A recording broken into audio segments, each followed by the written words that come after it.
Assalamu alaikum. Barkanku da zuwa shirin Arewa News TV, inda muke kawo muku sahihan labarai cikin gaggawa da inganci. Ga manyan labaran yau. A Najeriya, gwamnatin tarayya ta sake jaddada ƙudurinta na inganta tattalin arziki, inda ta bayyana sababbin matakai domin rage tsadar rayuwa da bunƙasa ayyukan yi ga matasa. Jama'a na ci gaba da bayyana ra'ayoyinsu kan wannan shiri. Labari na biyu.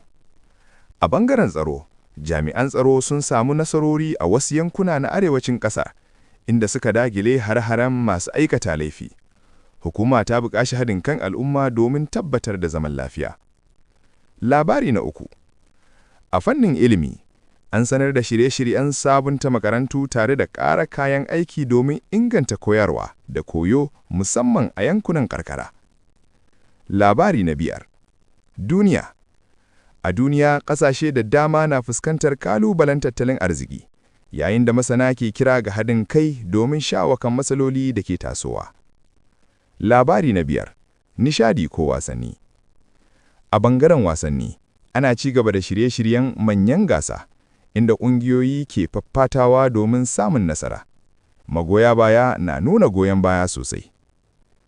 Waɗannan su ne manyan labaran yau daga Arewa News TV.